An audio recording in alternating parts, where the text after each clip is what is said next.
All right. I Hello, can't wait to everybody. watch. Welcome to another episode of Push a Talk. It is Saturday, the 9th of September, 2023.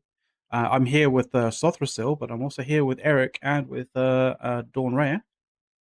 Actually, here this time, not Actually, here, yes. Not dipping in and out for like 5 minutes. 5 minutes. Yeah, I'm not having to go somewhere. I've had every weekend. It's either been CSM interviews or I have been like traveling for some fucking wedding of some person I haven't talked to in 8 years. Whatever. But yes, as the ping, as anybody who got the ping has seen, and anybody who has noticed the actual title of the show, yeah, we don't have any. Oh, Eric is here as well, on camera as well, which is fantastic. Thank you, Eric. Yeah, we don't have any CSM members on the show today, so we can just talk shit, and we can go to we could talk random topics as well, and not feel bad that we're basically like, just taking up their time to basically talk and have a bit of a a bit of a platform to either say how good they are and how good their particular takes on various things are, or how bad their takes are. So we could just chat. We could chat about anything, dudes. Like whatever you want. Talking about it though, Eve or not go Eve. Vote. Go vote. Although I would say, I believe there's 2 days left for voting. Just make sure you go vote. Get it done. Vote how the state tells you to vote. I think we do have drops. I should have put drops on the actual on the title as well. God damn. Should also put it in the ping to be like, come get free shit. Should have pinged that, man. Yeah, you got 2 hours of nonsensical conversation and Twitch drops for Eve. So fantastic. Yay. I might change that right now. Actually, let me sort that out.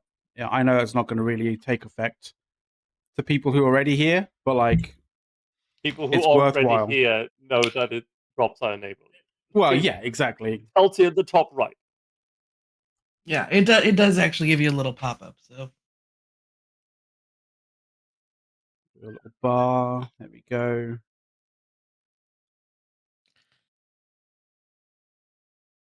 Okay. You could go. Just chat. Like you don't need to wait for me to like do this. Oh, just have at it. Well, I don't know. Sometimes people can't think when other people are talking. All right. Well, I have probably the most to talk about because I was in Europe for 20 days.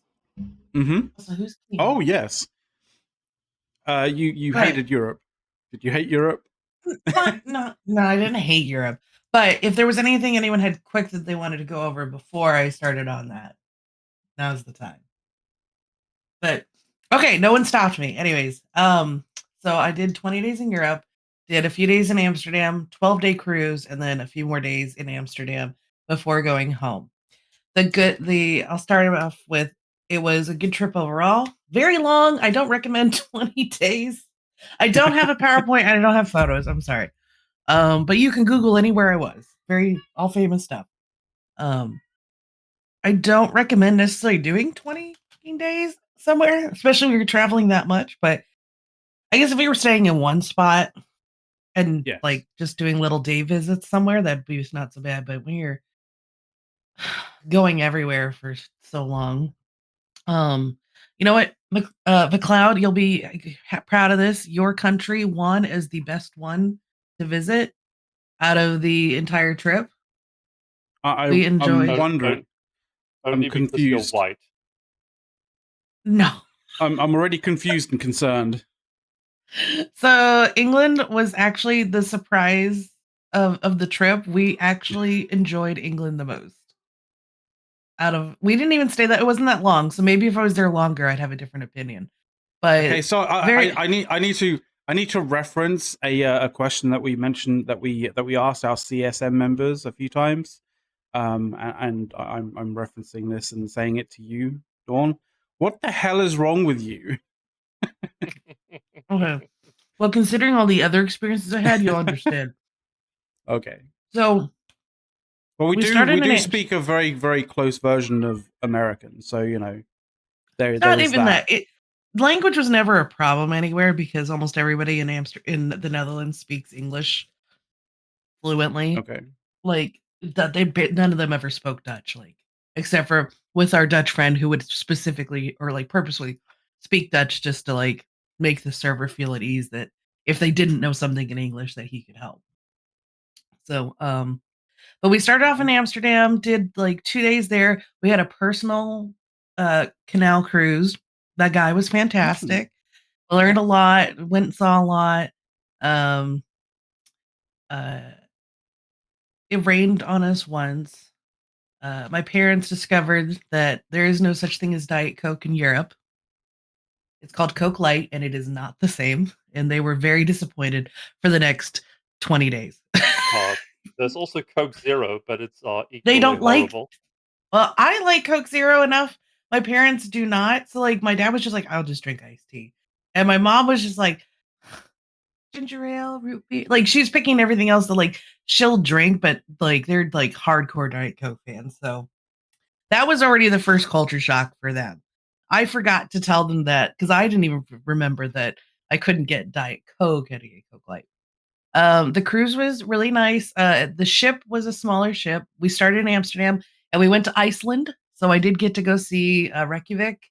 We did Akureyri and Reykjavik. Let me tell you, if you like hiking, fishing, camping, and probably stuff with snow, you'll love Iceland. It's beautiful.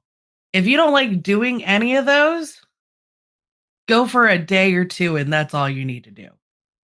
It is a beautiful place, but you know, once again, seeing tundra and volcanic rock, it looks all the same after a little while. But it is very picturesque. The roads are well kept. If you're in Iceland, you have a very nice country. My I parent mean, Reykjavik is basically a fishing hamlet, so Well, so in Reykjavik, when I wanted to go CCP, like that was the whole point of me like pushing them to go to Iceland. I was like, I want to go to see the CCP offices. I just want to go see them, meet the guys. That was the whole point of this trip. That was the point. And then my mom books us a 9-hour excursion for the one day we're in Reykjavik. And I was like, what the hell, Mom? It's 9 hours? She's like, oh, I thought it was only like 4 or 5. I'm like, what the fuck? And then she's like, oh, well, we'll have the next day because it says we're in 2 days in Iceland. That's a lie. We got in at 1 p.m. Our excursion started at Our excursion started at 1:30 p.m. till 10:30 p.m. So we were out all evening. And then it says leaving at 9:30 a.m. the next day. So you could spend the whole night drinking in Iceland, but that was it. There was no second day. So I was like, and you were predominantly in Reykjavik, right? Actually, Akureyri we had more time in, honestly. Oh, okay. I'll show you where do this shit way too well. I do not know where. We did drive by the offices, so it was pretty close. It's very close to the port. Akureyri is up right.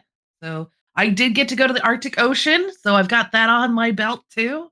That was there. We saw whales. I have seen humpback whales in 5 locations now. I've seen them in Alaska, Hawaii, Mexico, Scotland, and Iceland. I don't know where else I can fucking find them. So Akureyri is somewhere at the top there, one of the fjords. Oh, okay. I'll go searching. Oh, and I sent you guys pics. So I was giving them guys live updates the whole time about the trip. You guys saw the pictures in Akureyri. In Akureyri, apparently during a financial hardship time, some ladies started putting hearts on buildings, red hearts, to try and give people like a positive feeling and make things try to, seem less stressful. So the town adopted this and made every red light a heart. So if you can find a lamppost there, every single stoplight is a heart. Pretty cute. And obviously there's that like really like crazy, like, oh well, not crazy but interesting looking church as well there. See, we never saw that, but that must have been further back in the town. That must have been further back in town. It is very cute. I would, yes, I would do it. We did a lot of tours through like the countryside, which is pretty much the whole country, to get to like different waterfalls and shit. Once again, holes in the ground. That's apparently everything. Every tourist attraction you can equate to a hole in the ground or something. Or some random rock. Yeah, a rock or a hole in the ground. And we saw all the famous waterfalls, everything like that. Now, the only gripe I have with Iceland is their definition of a light lunch. So, Erik, when I say this trip's going to have a light lunch, what do you think that means? I think a light lunch is probably, salad, some rolls, maybe a small soup, half sandwich. Okay. So for most Americans, when you say light lunch, we think sandwich and chips.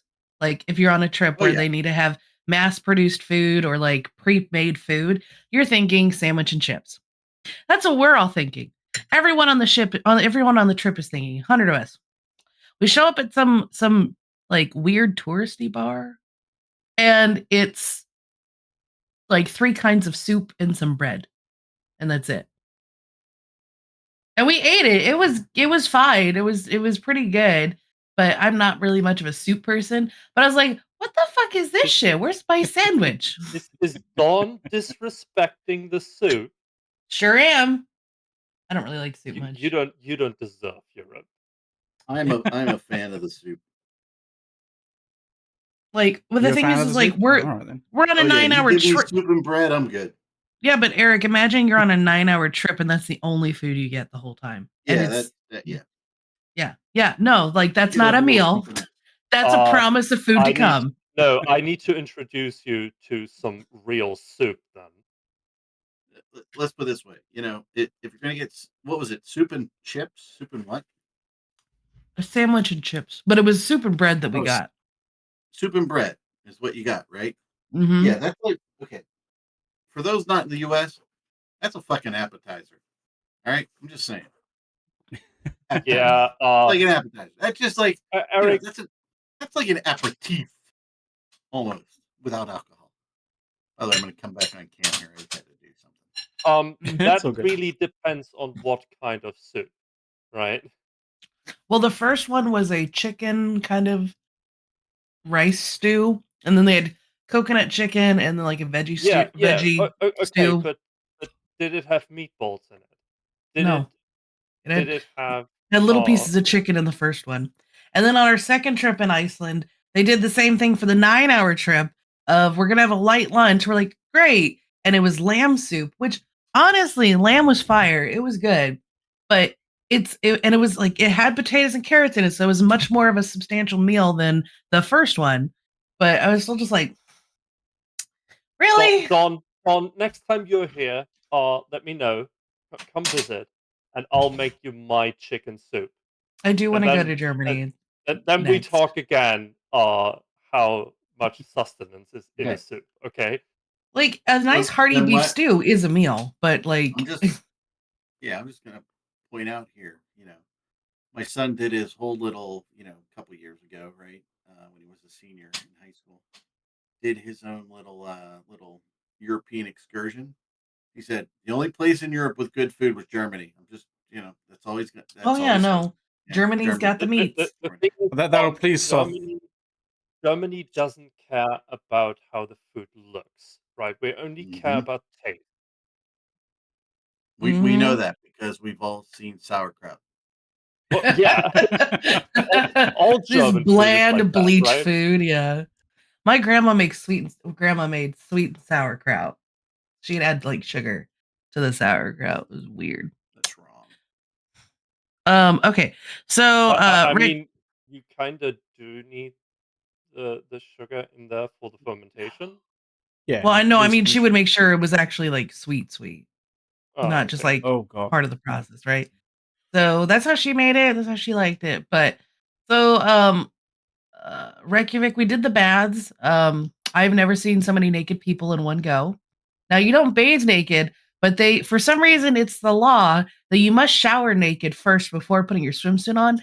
And I'm looking at the sign going, you must be fucking high.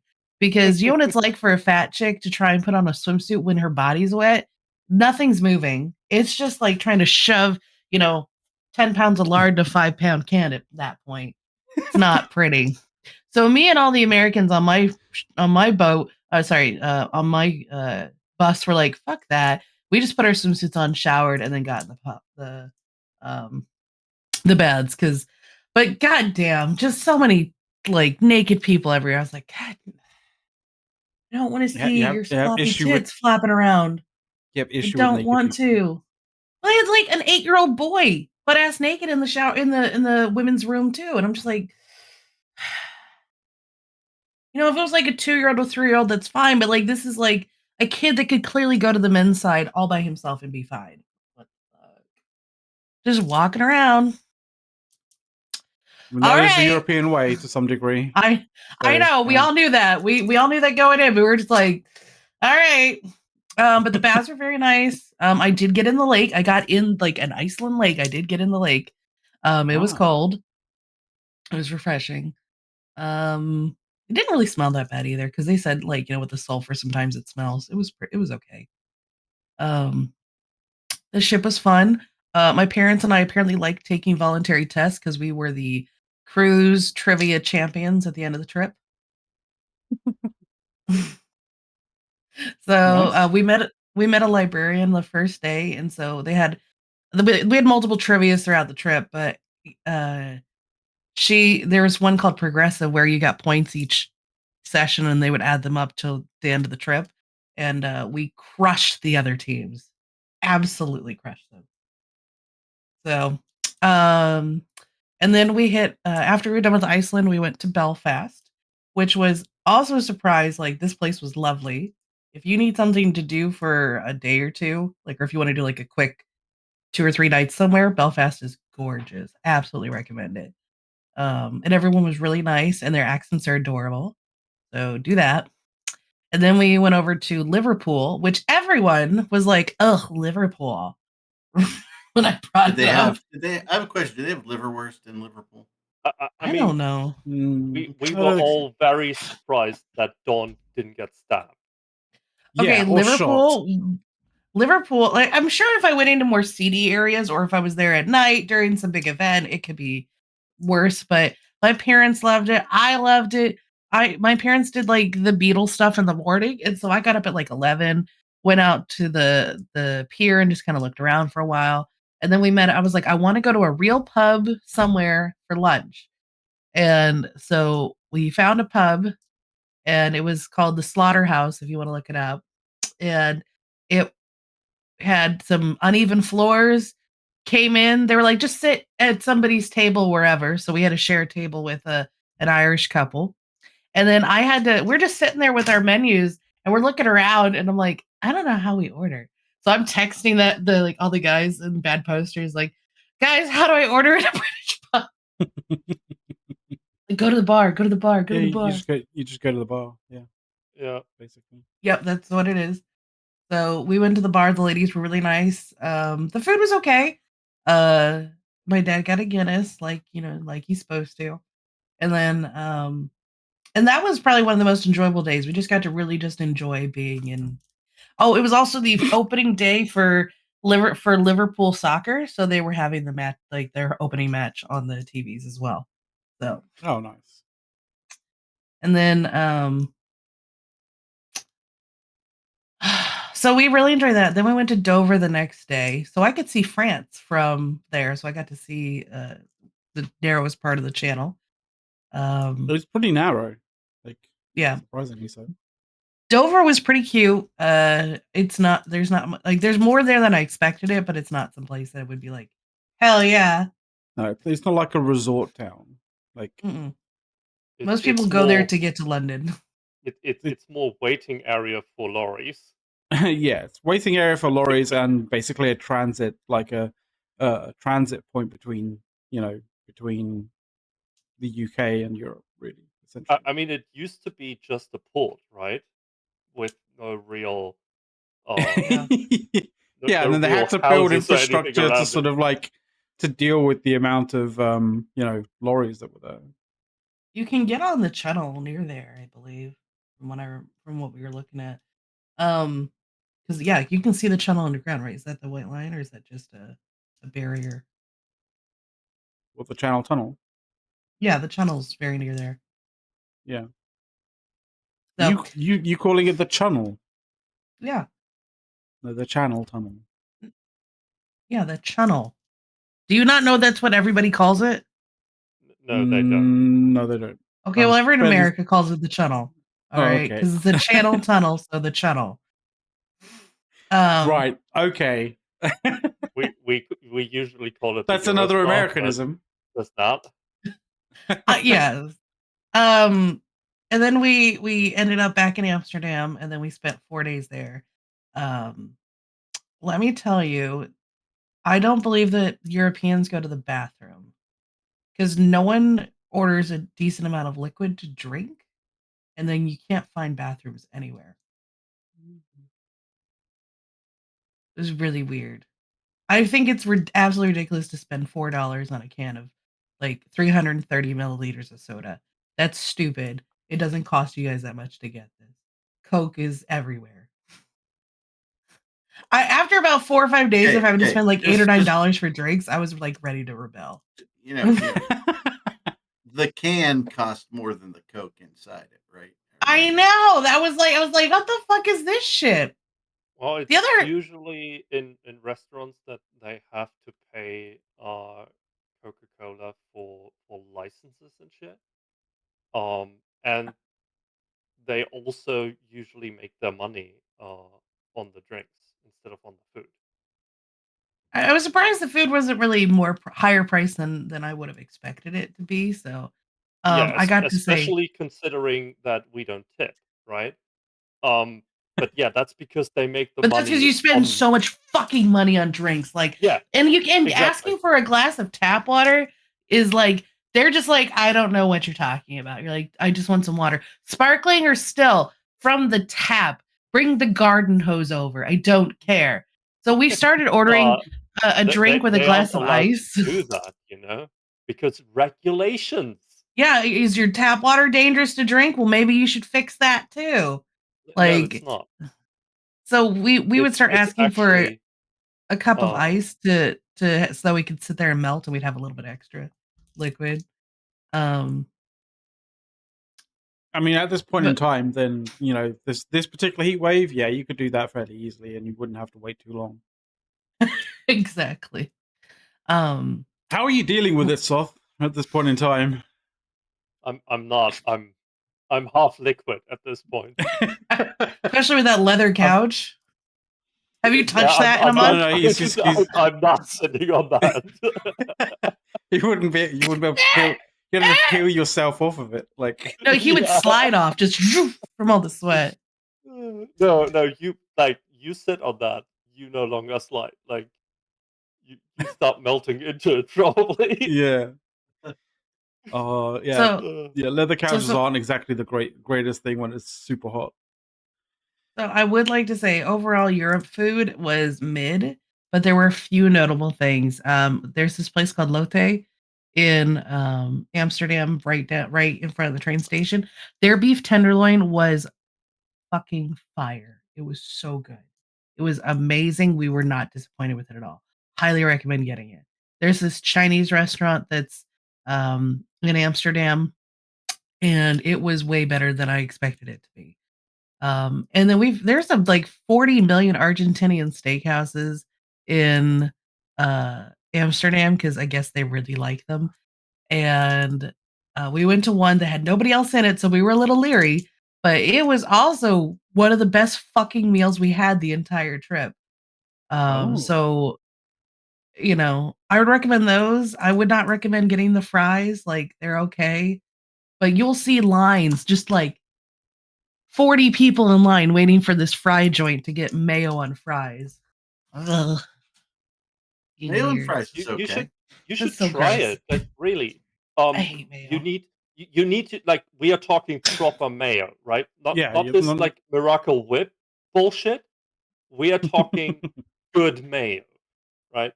I really, Don, you need to come over here, and I need to take you to for food like every day.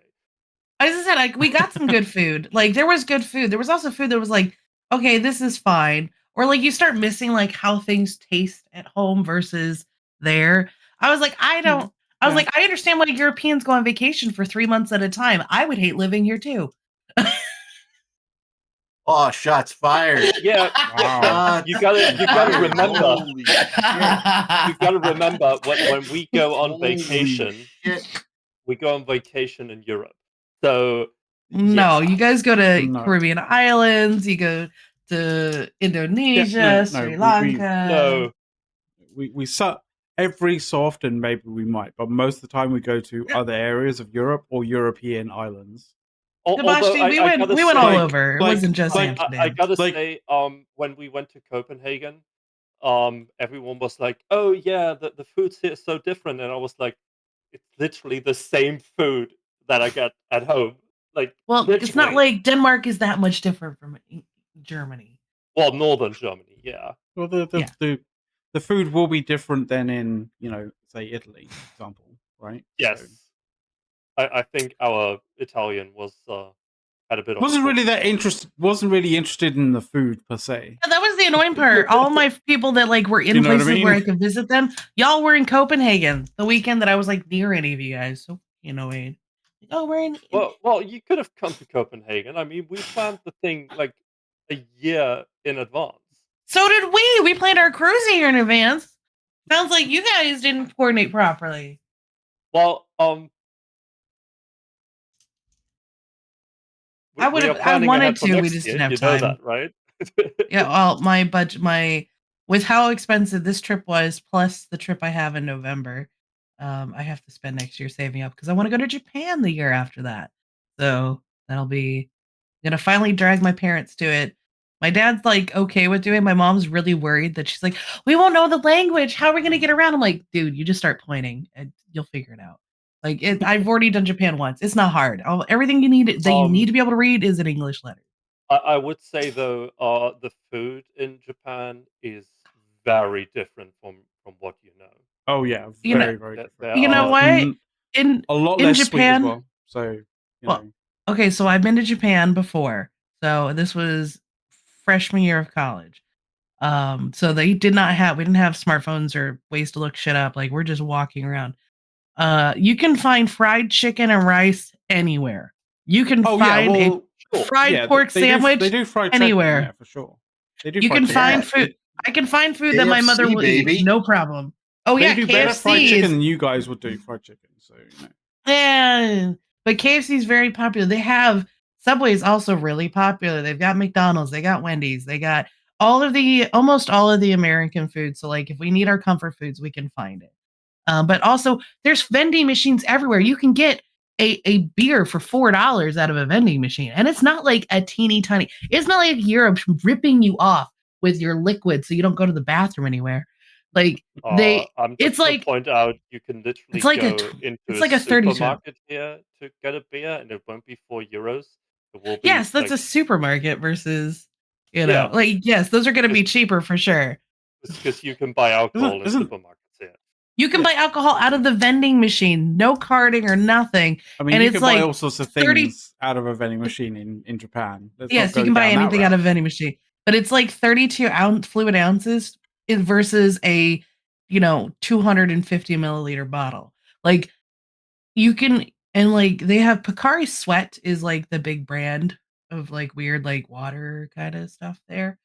That's like the big one, and it's okay. But you can get Mountain Dews, you can get Cokes, you can get Pepsis. Like it's got the biggies. Like I had no problem in Japan. And you could get around. There's maps everywhere. And as long as you know, and all of the names for all the stations are written in hiragana or American letter or English letters. So you can figure out, like, I need to go to Shibuya. You can figure it out, or whatever. And Tokyo has a circular train system. So, like, if you miss your stop, you can just go around again. It may take a while, but you'll get back to your train stop eventually, unless you go on one of the weird offshoots. So I'm excited to go to Japan. It'll be nice to go when I can actually like translate shit on my phone or something. So one of the best ways of doing that is if you download the Google Translate app. Yeah. There used to be a Google Lens, but they've they've redone it into just like basically the Google Translate app, and all you do is you open up that Point app. at it and Where is it? I'm just trying to see if I can fucking find it to actually show how that works. Yeah, so you have the Google Translate app, right? And then there's essentially basically on the bottom right. And then on the bottom right, like there's like a little camera button. We're not sponsored by Google, by the way. No, not at all. But like you just hit the camera, and it like turns on Google Lens, and you literally just point it to that place, and it will detect the language and turn it to English. Like it's great. I got a helped me a lot. It helped me a lot when I was in Moscow. I'll tell you that right now. Oh yeah. What did you get? I don't know. I gotta connect my stuff. Hold on. I thought I already had. I'm gonna. I got, tell me if this is the audience has told me if this is too crunchy when I snack on it. I think I would like booster. I would like to point out that we're 35 minutes in, and the usual Dawn rule where Dawn is angry at us for 20 minutes for not talking about Eve. I told you I had plenty was entirely pretty much Dawn talking not about Eve, which is fantastic. Yeah. Okay, we can talk about Eve now. I've talked about my trip enough. I'm just gonna spend. I'm gonna spend the next 45 minutes bitching at you guys about stuff. Here's the one E thing that I'm gonna keep bringing up today. Go vote. Go vote. You guys have 2 days left. That's true. Go and vote. All right. I'm not gonna tell you who to vote for. Just go vote. I'm gonna go look up the drop, and that's what I got, and I'll let you know. Please use all of your 10 slots. Don't just fill out the top 3 with the ones you like most. Fill out all 10 of them, okay? If you're not sure how to vote, you can always vote the Goonswarm way. So, but if you are an Imperium member, we always encourage to, use your diplomatic right to vote exactly how the state tells you to. Mm-hmm. So the voting process is is fairly straightforward. You just basically go to the voting page, right? Yeah. And then before you do anything, you must log in with a valid email, EVE Online account in order to vote. So you go to the top right and log in, and then you drag your candidates, which you can search for the name, or you can look down in the list, and then you just drag the candidates into the order that you prefer. So basically, So it looks number 1 being most preferred to 10 being the least preferred. So but I would recommend that if your alliance tells you to vote a certain way, I would recommend you vote that certain way, because a strong ballot, voted by a lot of people gets it is a very, very powerful thing, and we've shown this year after year after year after year, right? Okay, guys, I got the best drop ever. You ready for this? Hold on, these are high value rewards. Are you ready? Ready. I got Agency Overclocker 1. Ooh. Yay, a drug that's free. It's like 1% like speed boost. Yeah. I mean, the first drop is always kind of useless, right? The later drops are. Oh, so I have to keep watching to get better drops. I mean, the first drop is the first drop is the cheapest. Okay. First cut is the. I'm glad you got the reference. Yeah. Yeah. Okay. So that's cute. All right. I'll close that up. So, what's going on in Eve? I know we had a big dread brawl last week. Yeah, we had a dread brawl where basically everybody had a bunch of dreads, and you were like, "We're bored. Let's throw our dreads onto a field and see who wins."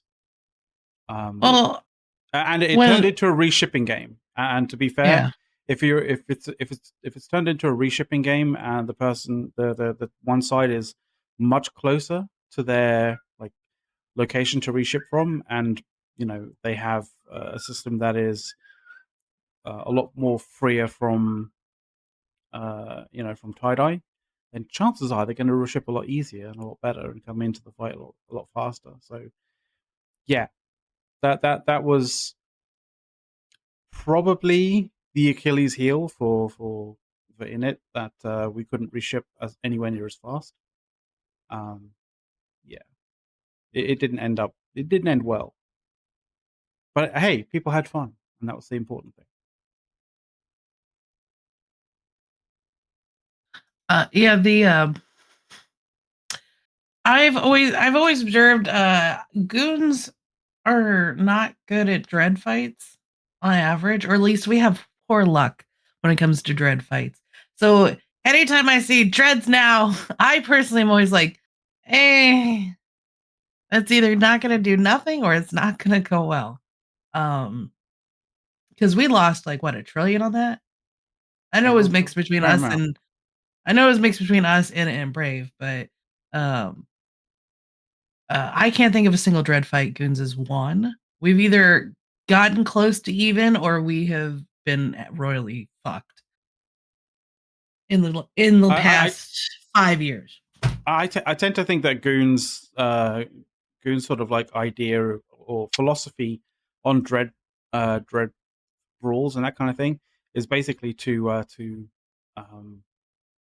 excite and give our enemy a whole bunch of hubris so that they can go and lose some even more expensive stuff at a later date. It happened in Beta Gar. Like, we had a massive dread loss, and then Beta Gar happened. So Yeah, we're great at Titan fights. We've never lost a Titan fight. Knock on wood. Can't wait for the hubris to kick in. But we have never lost a Titan fight. Actual Titan v Titan fighting. Not like, oh, there were 5 Titans and 80 dreads and we lost, right? I'm talking like we're on structures and we're staring each other down and we pew pew. We've never lost a single one. We've either come out on top a little bit or come out on top a lot. Because even in M2, the part 1, we were still ahead by like a couple two Titans maybe. Yeah. So the interesting thing about the fight, right, was and you're gonna have to forgive me because I haven't really been playing seriously at all for a fair length of time, but there were a lot of Zenitras in this one. Like a lot of Zenitras. On our side, right? On both sides. Like, really? Let me show you the BR. Like, because I know we've been pushing it, and then of course Horde has to copy because they are unoriginal.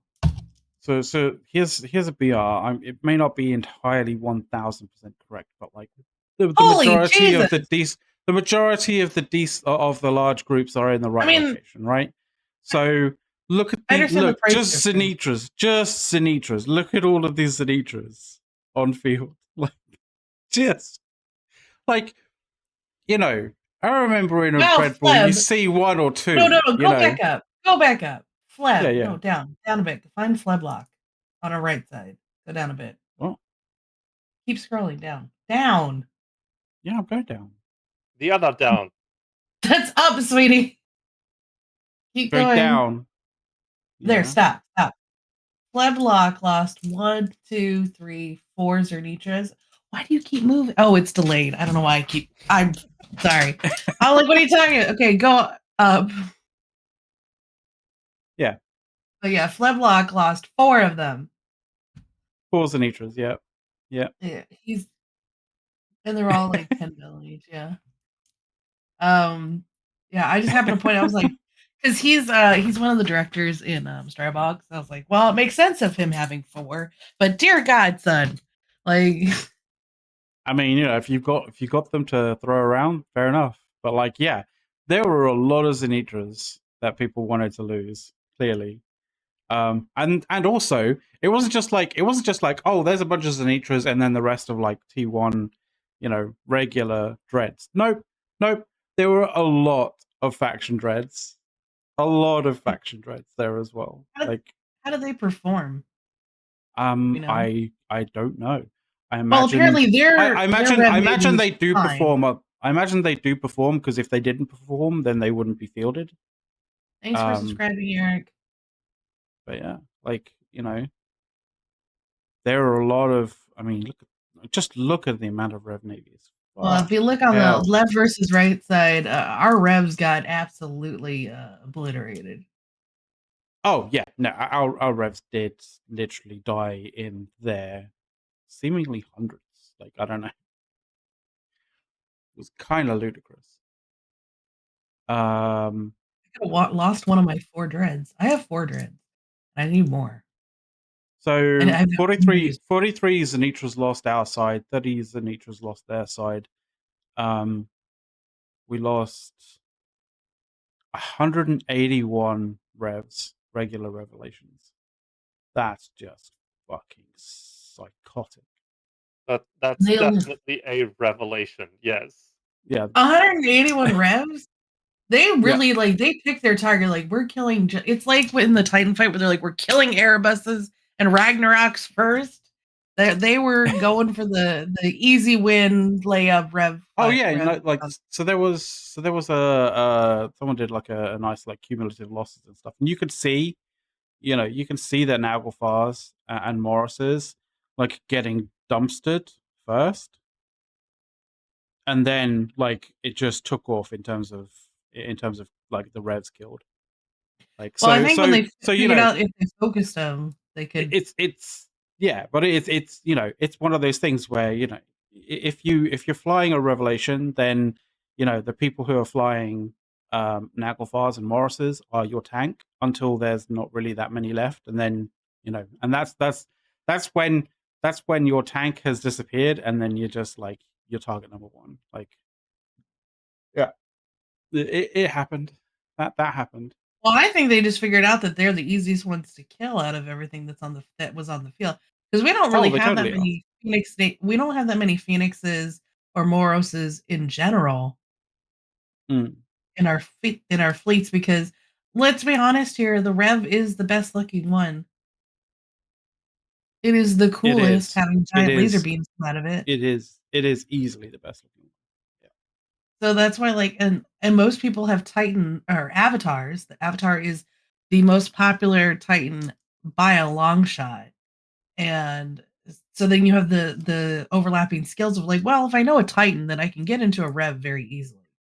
So that's why, like, no matter how much they like chest beat up, get a Phoenix, get a Rag or sorry, Naglfar or Morris, just so we have something else and different. You will still see the bulk of them being revelations.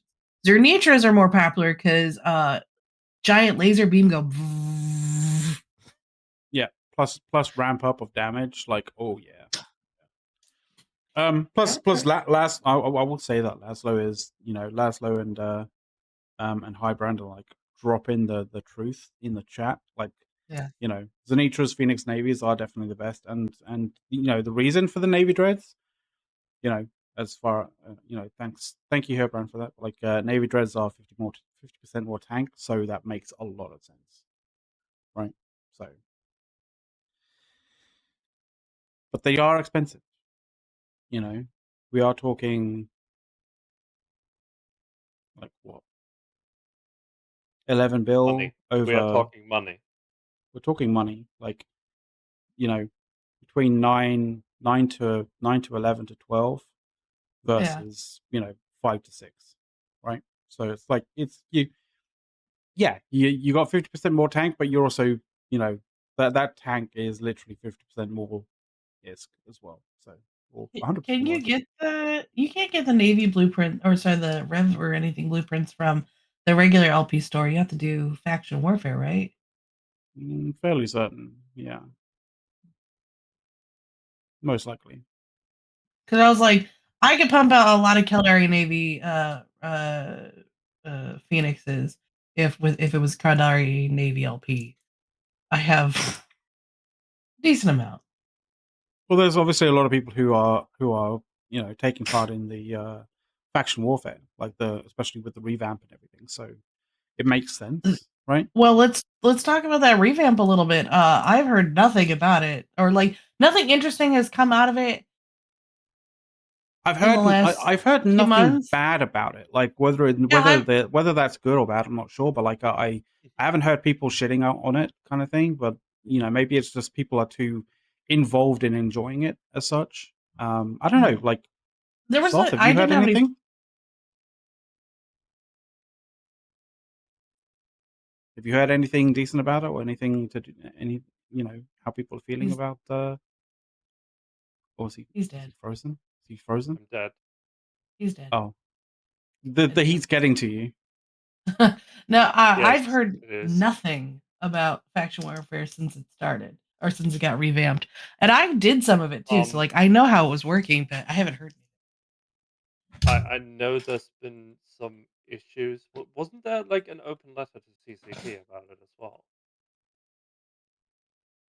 Yeah, I mean, people are writing open letters about like the fact that their characters can't change their shoes or something. So Yeah, I mean, most of the time, open letters that get signed by a bunch of people have at least a bunch of truth in it. As far as I know, there was an open letter to CCP about faction warfare, and CCP did actually acknowledge that there's still a few things to work on. But that was before CSM campaign season started, so Yeah, and it's been that a might have fairly actually changed already. yeah. yeah, I just like they did all that work to revamp it. Everyone's been begging for a revamp, and I know that people have been playing there. I just haven't like there's been no like great stories out of it or any no one I hadn't seen also any complaints. So I was just like, is anyone doing it? I know that like goons were gonna try to do it and some of us were doing it, but I haven't heard a lick out of it like in months. So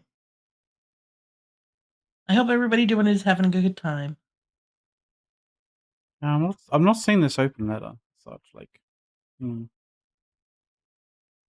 you talking about an I'm open not, letter from like 8 years ago or like 6 months? oh months no. ago? No. It would I have been might recent. misremember as well. It like faction warfare isn't exactly my kind of space, you know.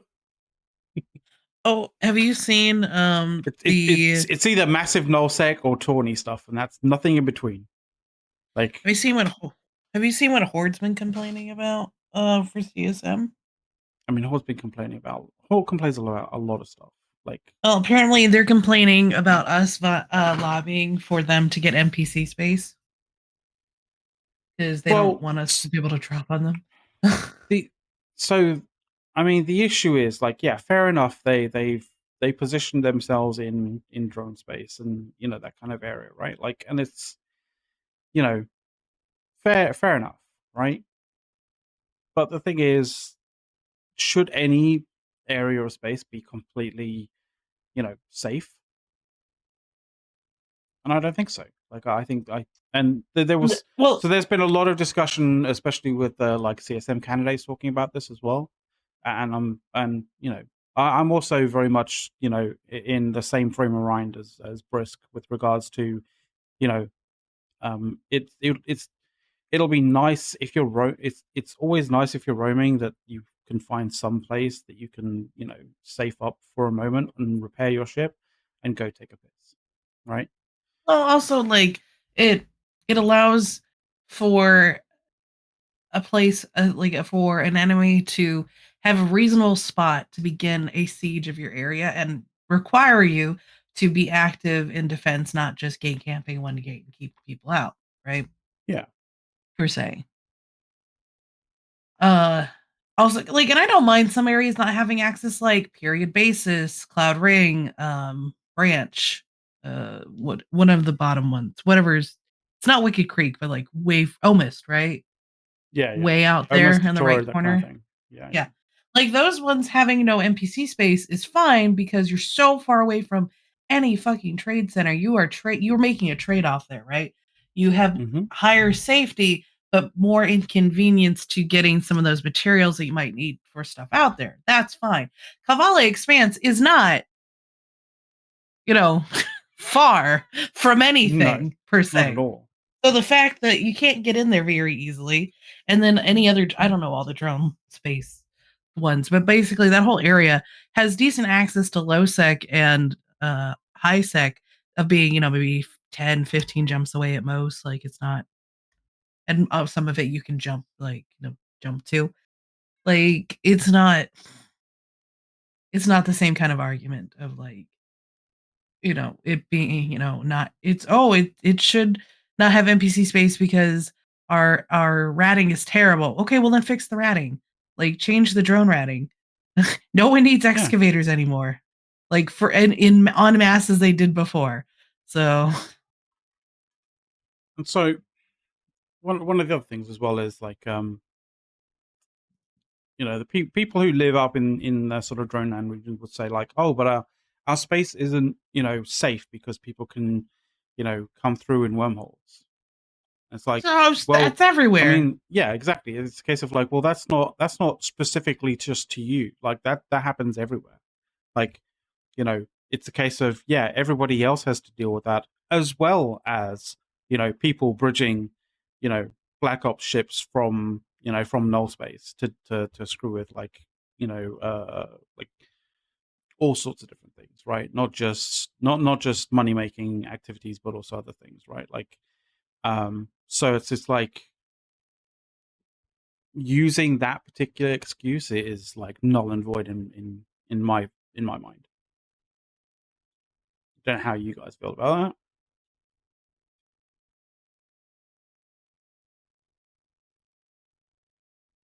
that. I don't know. I'm melting. Yeah, why don't you guys just have some AC? Get a window unit even.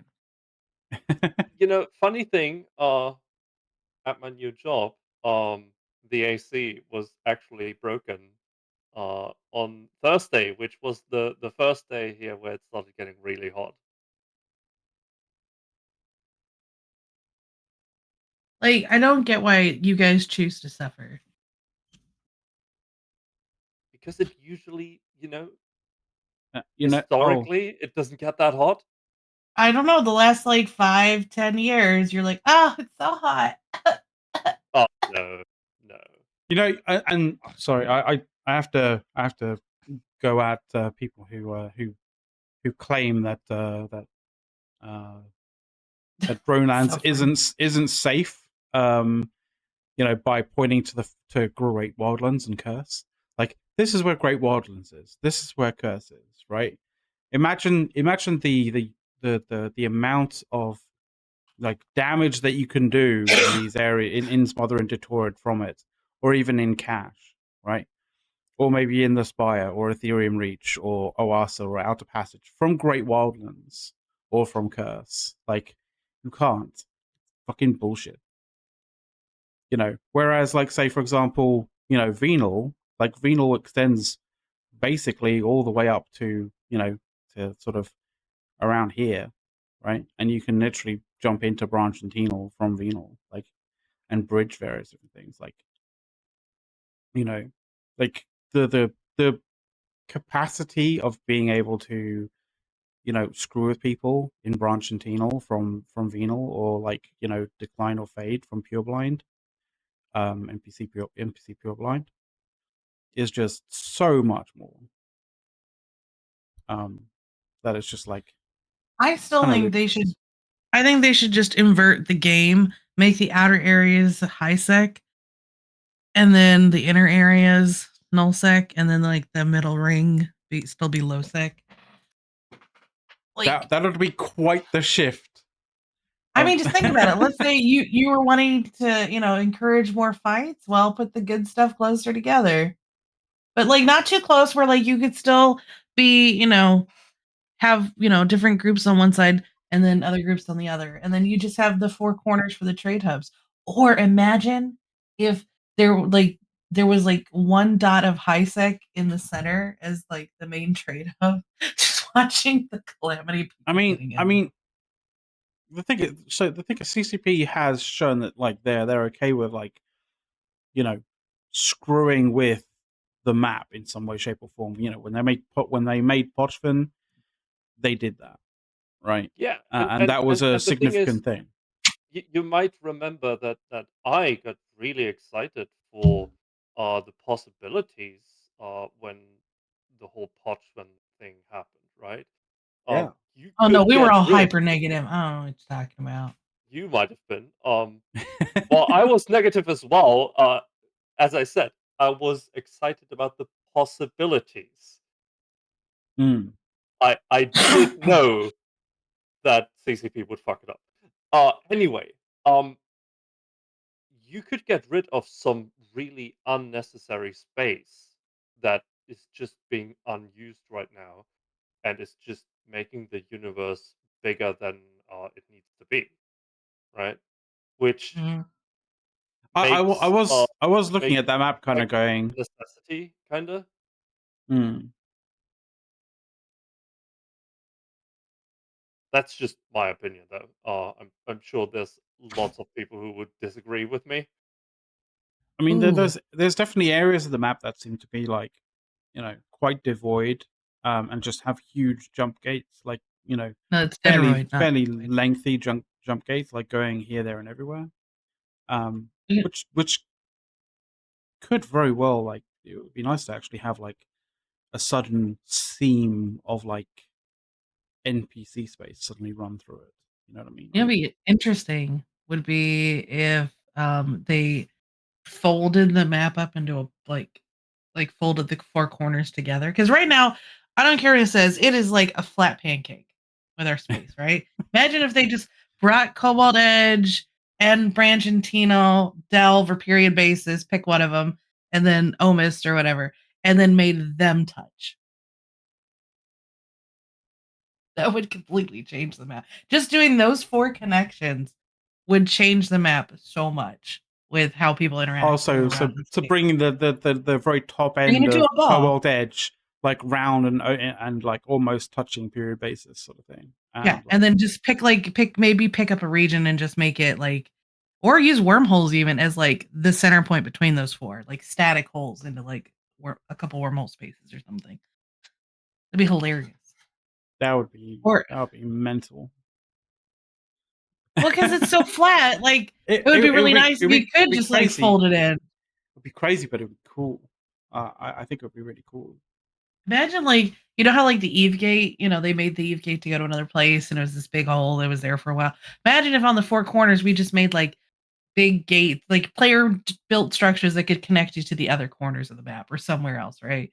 And It would really screw with Dotland maps. I'm gonna say that right now. oh my god, the guy who runs Jolly he would just throw his hands in the air like I don't care anymore. No, you this is impossible. just take a line on the outside, going all the way around. All the way to the corner and Yeah, wraps right around. around. Like, or just straight going straight to Or the yeah, edge and just yeah. ending it there, and on the other side coming from the edge.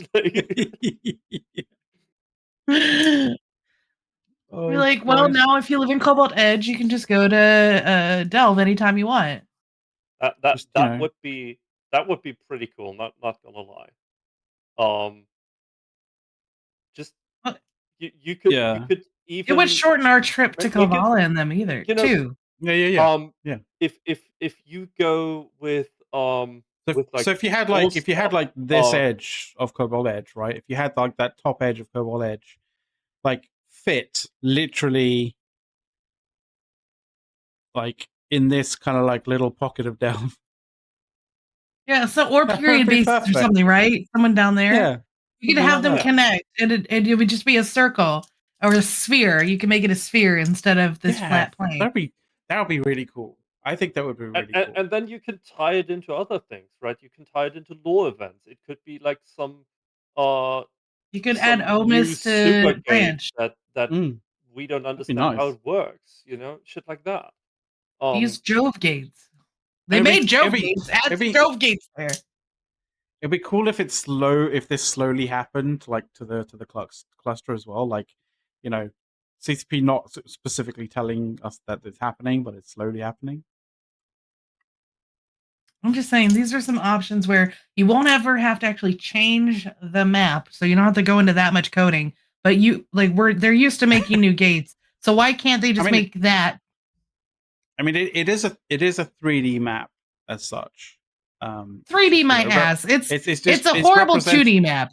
It's represented, in things like Dotland as 2D because it's mostly 2D, but it does have some verticality to it. It goes up and down, but it doesn't go around. It does not go around, no. But it would be cool if it did. Well, because actual star systems in real life also tend towards a disk. Yeah.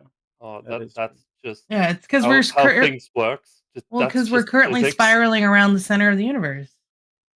Yes, which is pancake. We're all spiraling into a black hole. Into a disk. Yes. Yeah, we're all spiraling. Anyways, I have my meeting, so you guys have fun. Continue to, and I'll see you guys later. Well, thank you very much for your time, Dawn. Bye. Bye. Some crazy thoughts there. Now it's just you and me because I think is Erik dead? I don't know what's going on with Erik. Erik isn't. Yeah, we can't hear you, Erik. Like you. Well, he's not talking.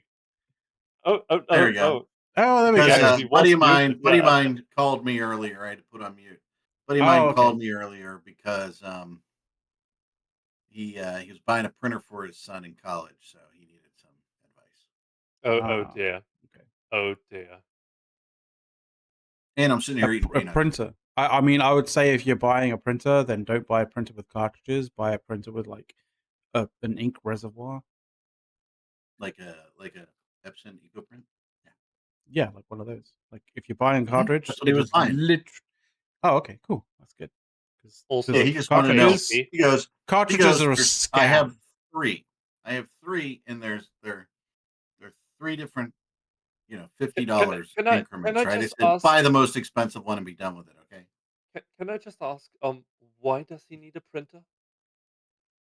I don't know. Because he doesn't have a professional printer area 5 miles from him. It's probably like 50 miles from him. Yeah, I just want to point out when I went to university, I had free printing at the university, so. Yeah, if you go to walk the computer room. Like, is that unusual? I went to university before they had networking in your dorm room. Well, times have moved on a little bit. A little bit, yeah.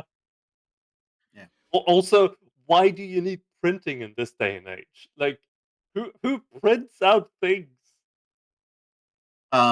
He's in the seminary side of it, so he's printing out stuff.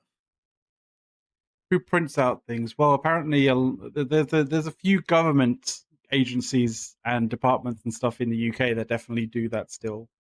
In actual fact, I found out that like the sort of like the prison service still uses the whole like carbon copy paper thing. Like, oh my god!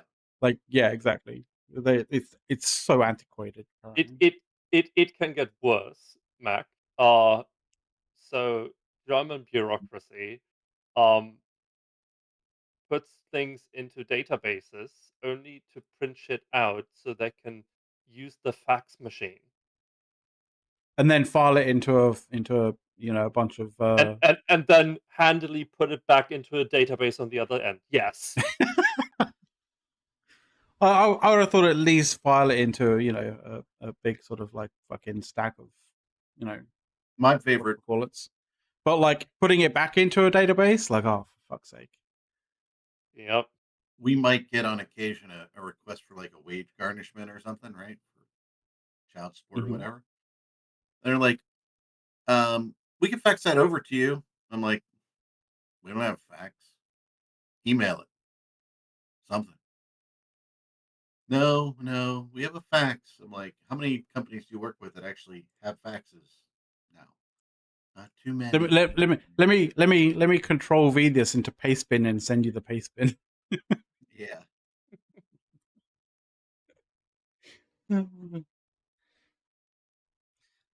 That. By the way, that's not the way that you should be doing it. Just want to stipulate that. No. You do everything with APIs, and then you charge people for API access. There Oh you go. no, are we going to go into this? Are we going to go into API and ESI? Not this week. I believe Not we're this going week. into it next week. Well, hopefully we're going to go into it You know next what? week. So I'm really bummed that you're going into APIs without me next week. I mean, because I have to do that golf the thing. thing.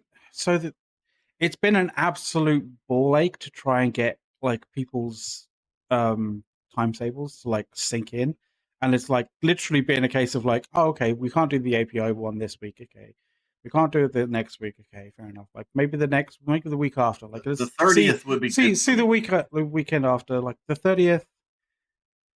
So the 30th And is going, oh yeah, I'm busy on that week and this week. yeah, that exactly. week, And it's just Well- like, and then I'm there going like, you know, asking Ariel like, are you available this week or that week? We might be doing it this week, etc., etc. And because he's Australian as well, like, you know, it's not just a case of like, you know, saying, oh, we can't do it like tomorrow or today. Like he has to kind of schedule that pretty heavily his Mhm. end because it's Gives them 3 weeks. yeah, it's just it's quite aggravating at this point in time, and you know, Well, just in terms of trying to set it up. So 30th would actually work a little bit because, like, you know, we've got next week and then the week after it is FanFest, right? So, and to be fair, FanFest week we can actually have our show on at the same time, usual time, right? It'll be the closing ceremony. But we could actually stream the closing ceremony and talk about random stuff if they're talking about like, you know, really boring shit. And we can also react to the non-boring shit that they might say. So here's what we're gonna do. We're gonna do some fancy camera shit. You're gonna figure out how to do it because I'm stupid. Okay. And it'll people literally are just gonna see the backs of our heads, and it's gonna just be black shadows. And in front of us will be FanFest, and we'll be down in the lower right-hand corner, and we're just gonna talk about FanFest as it, you know, the closing ceremonies as they happen. So Very Mystery Science Theater. I did a sort of one a show sort of like that before, where, you know, I can't remember if you like if you've seen the picture of the was it the Harper Center? Is it Harper Center? I think it's Harper Center. But like the classic picture of FanFest with the stage and everybody, like, you know, what have you, right? I did that and then basically cut out the screen and then put the stream in on that sort of thing. It was actually fairly cool. It was really quite difficult to put together though. That's what we're doing. And by the way, I'll see if because I'm hungry and do the lunch.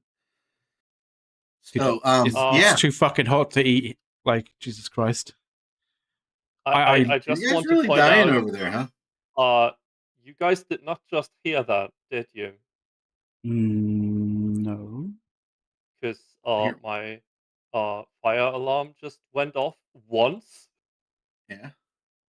Oh, it sounded like a little alert from, like, you know, Windows or something. Like, no, not an actual definitely not my phone just went. Okay. Your noise suppression, that your custom noise suppression did a lot of work. I'm just gonna say that now. It definitely did. Because like Yeah. I nearly fell off my chair. That's how loud it was. Just scared the shit out of you. Yeah, because it's right up there, right? It's right next to me. Was that when you turned and looked right up and all that kind of stuff? Yeah. Oh, okay. Right. I wondered what that was. I was like, I wondered why you did that. Like, I wondered why you did that for a second. I was like, what the fuck? Okay. And it's like I expected it to keep going, but no, it just went off once and then went quiet again. Like, stop blinking or anything. Like, I have no idea what's going on. I've had fire alarms like that kind of like do this sort of weird chirping thing every so often, or almost as if it's like they want to be like, "Hey, I'm here too. Notice me." You know, like, your fire alarm. And like, it's like I don't need you going off every like they can go off with like poor air quality, for example. But I mean, Okay. the window is open, in Yeah. both directions, right? So it's just air going through. Yeah. Hold on. How do you Should be all open a right. window in one direction? Well, No. there's That window like behind two me windows is open. So yeah. There's two So you windows get if the you open have on like window a both going in throughput, sides for you of to the go yeah, building. through.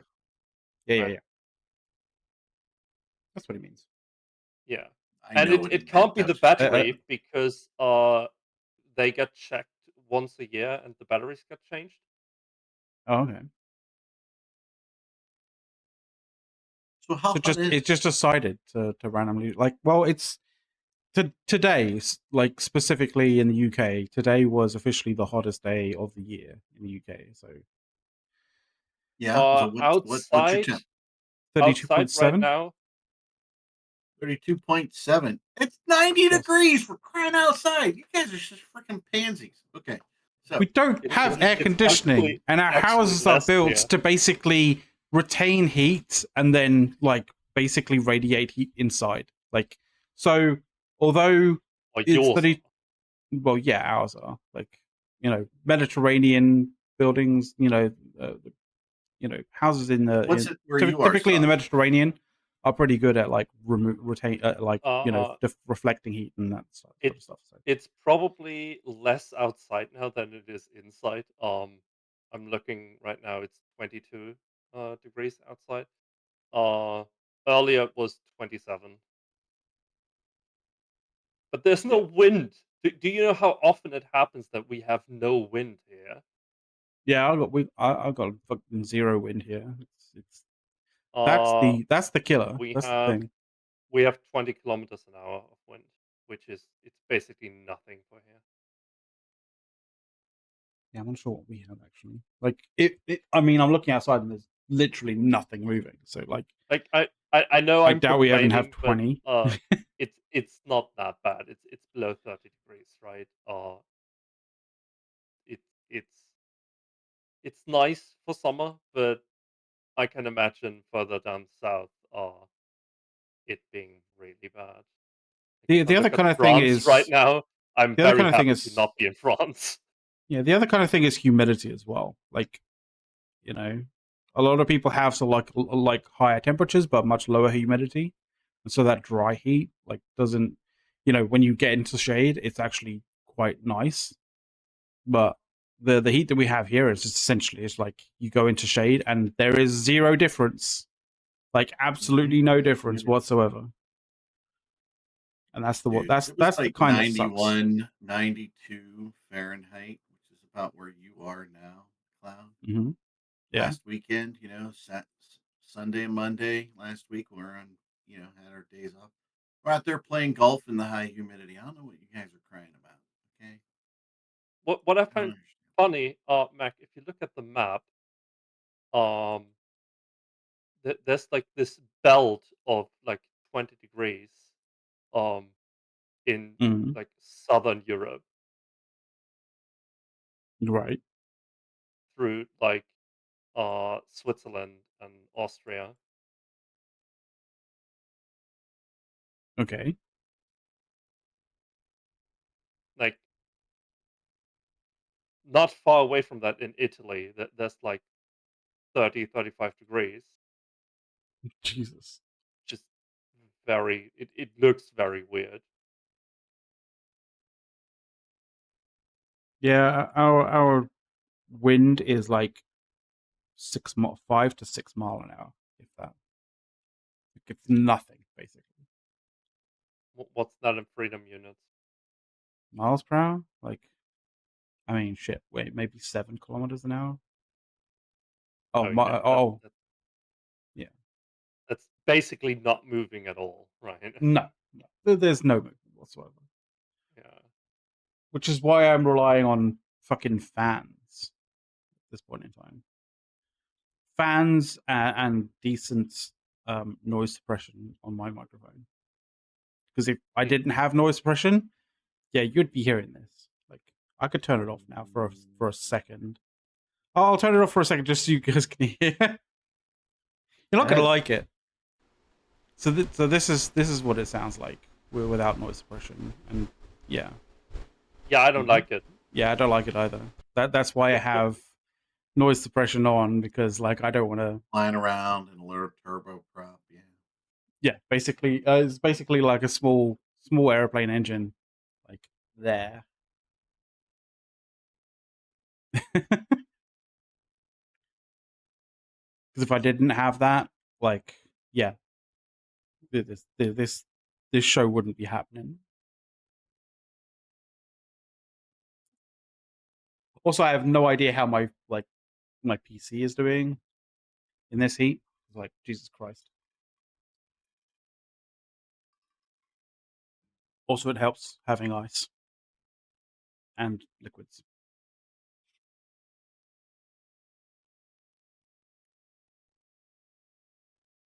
So yeah, Good shout good shout. for the liquids. Oh yeah. Liquid. And you know what other thing that you should be doing? What's that? What? You should be going out and voting. Voting. You have to Oh, go yeah. out and vote. Oh, Might as well actually, do it yeah. anyway. The gloriousness that is not having to go to a place to vote. You can do it literally, from your phone if you want to. Mm-hmm. What we're talking about there is the CSM voting period, because it is literally like, I think the last day of voting is tomorrow. No, it will be Monday morning. Monday, yes. It's the last bit of voting is, I think it's up to 10:59 on Monday, UTC. There you go. Something like that. Let me double check that. I just want to double check that, just in case.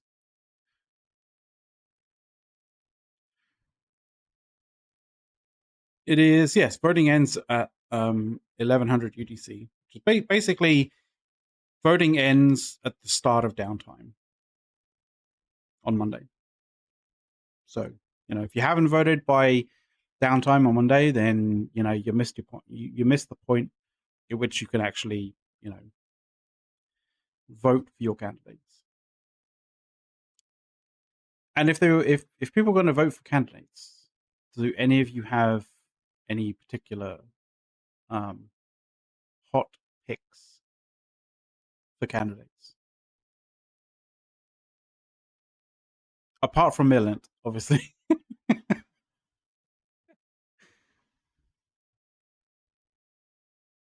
So, I personally would like to see one tournament candidate to make it. But I doubt it's gonna happen, and I really doubt that it will be one of the two CCP picks. well, I mean, do they have to be 100% tournament candidates and tournament only candidates? Like, No, can they not be I keep like? telling these people that 'Cause, they like, need to be broader with their views, right? Don't just yeah. be the tournament guy. You need to have representation for pretty much everything your voter base thinks about, right? It's like So Mark, I only asked this because, like, surely Mark Resurrectus is a good pick for both a tournament candidate and say a wormhole candidate, right? oh yeah, So you don't technically need like a specific tournament candidate, but like it makes a lot of sense that if you are like really into tournaments, that you kind of also broaden your horizon to have some other interests that you can lobby for on the season.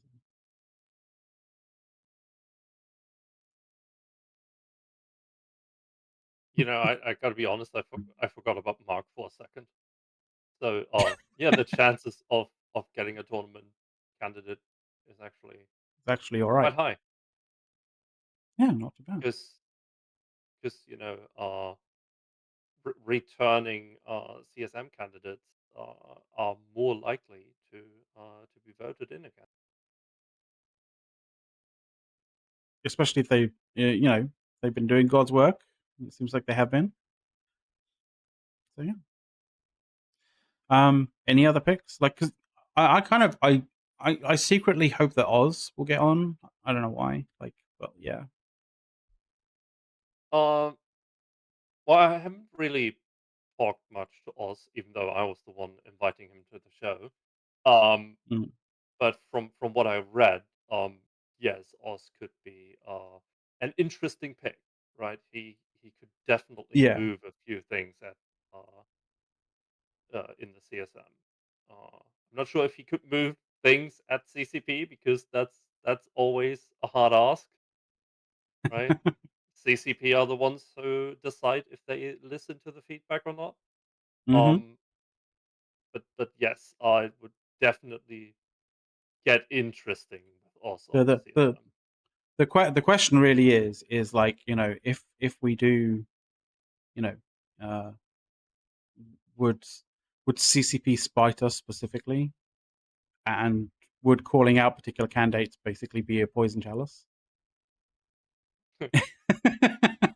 I mean, I just want to point out that If the so, ones we are the if, ones we are talking about are actually not Imperium candidates. yeah, So, exactly. Yeah. uh, And if it is a poison chalice, then, like, you know, definitely Millard for CSM. He is the man for the job. I mean, if we're going that, who do we call out that we don't want to see? So, you know, we call them out Oh God. positively. So CCP spites us.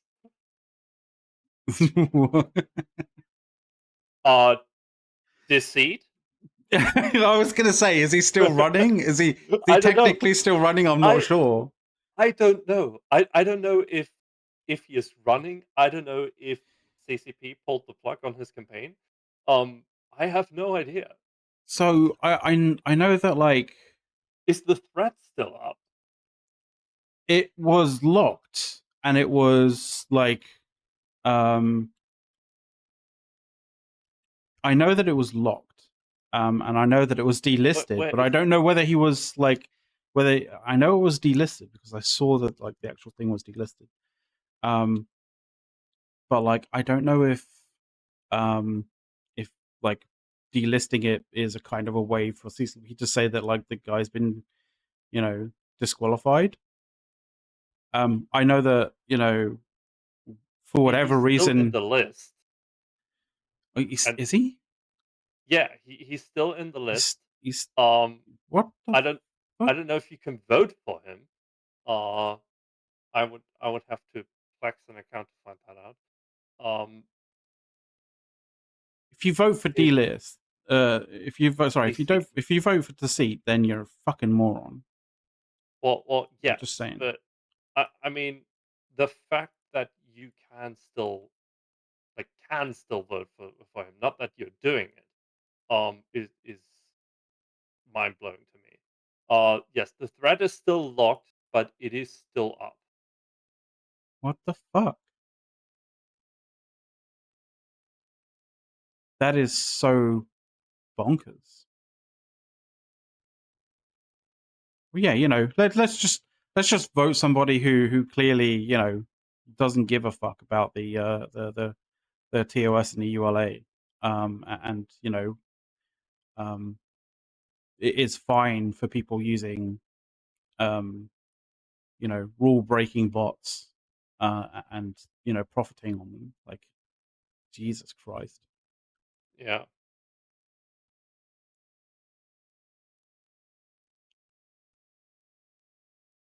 See, I can't see him in the Um. actual, in the what list, which is weird.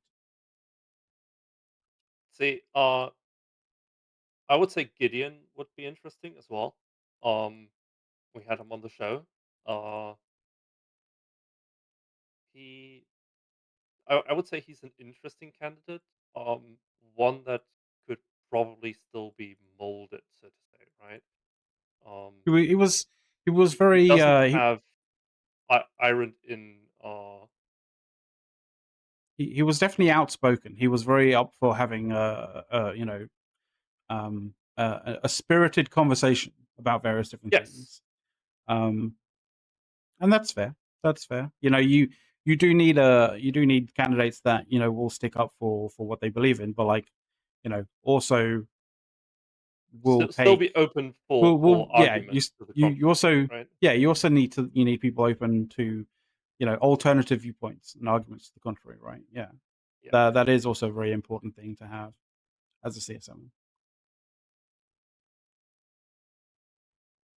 You know, so it's you know, don't follow the art of negotiation, or, you know,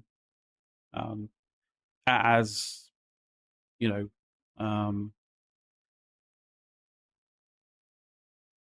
yeah, just don't follow that. Don't follow the classic sort of like corporate art of negotiation when it comes to sort of CSM stuff. Like, it doesn't work. You know, stand your ground and don't compromise at all. It is not, you know, it's not the art of negotiation. Just wanting to say. But yeah, who's the troll candidate? I mean, I imagine Millant is probably the troll candidate, but I don't know.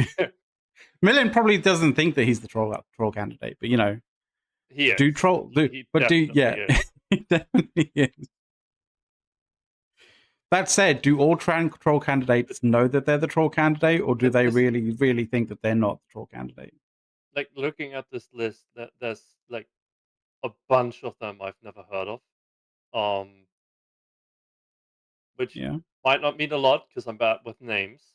But Actually, saying that, like, I considering what's going on with the sort of refactoring of faction warfare and all that kind of stuff, I actually really hope that Torvald gets on. yeah, I like Torvald. Because he was on, like, and was pushing for you know, changes and updates to the faction warfare system for like the whole candidacy that he was a CSM member for, and he never really got any kind of movement on it.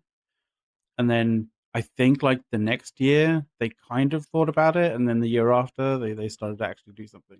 Like, so, you know, he deserves to be on there when they're actually, like, when there's active involvement going on. Yeah, if there will be active involvement in faction warfare, right? He gets on there and it's like, well, we've done faction warfare and we've done a couple of like we updates to it, so done, right? so it's done and we can leave it for another 10 years. As good as it's gonna get. Yeah, he's on there going, I've got so many ideas. Like, yeah, we're not listening to them at all. Like, oh fuck, that would suck. But that would be very, yeah, that would be the ultimate irony.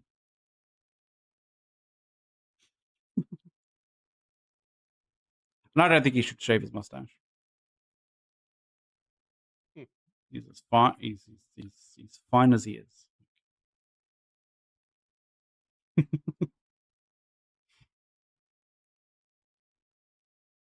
Right. Yeah, So, looking at the list, I really think Millant is the troll vote.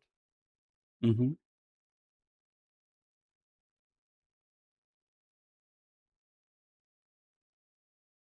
The troll vote.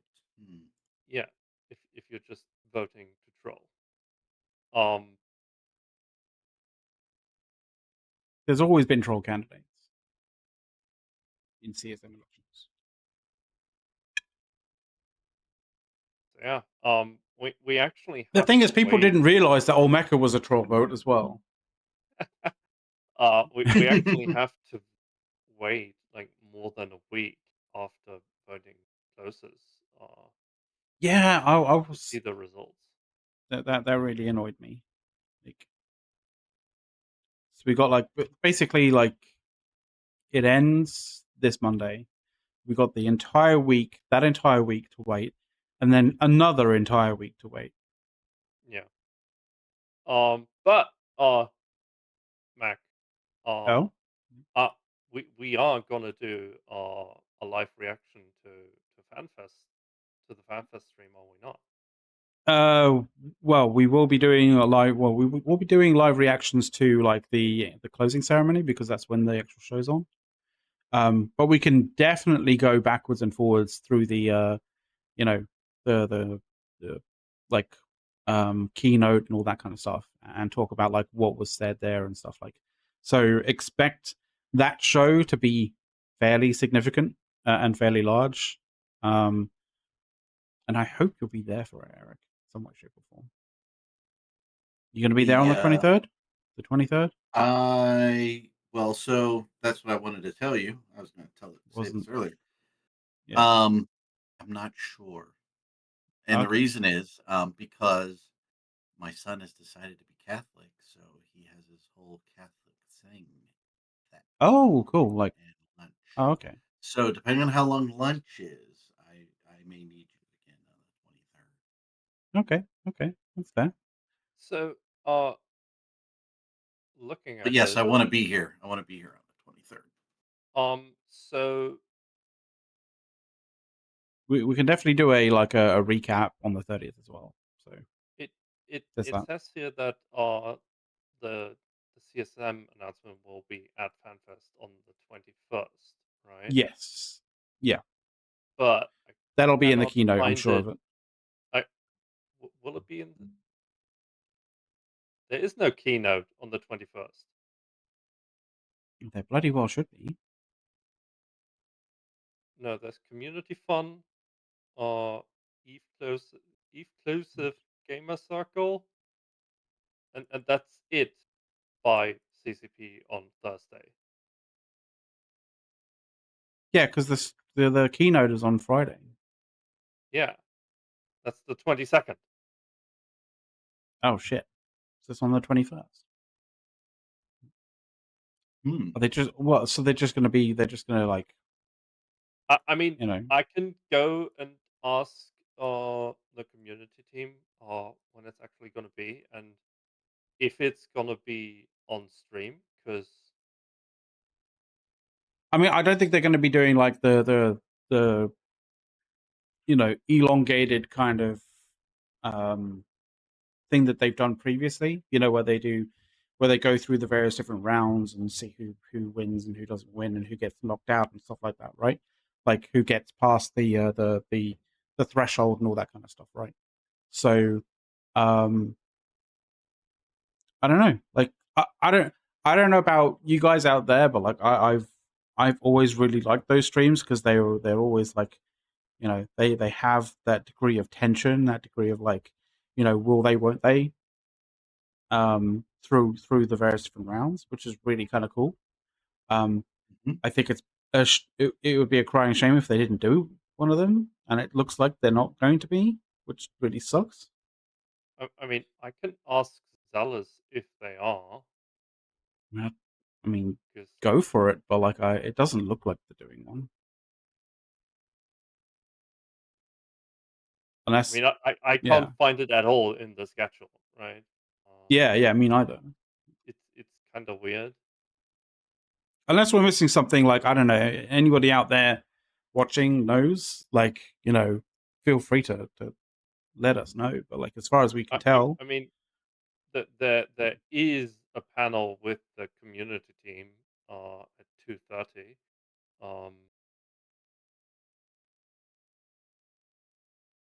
Oh yeah, community fun powered by Wordline. That one. Yeah. I mean, that they could be announcing it there. You never know. They could be, yes, but it sounds weird. Yeah, because it's like that sounds more like, CCP games stuff. No, the CCP game stuff is the one after that, I think.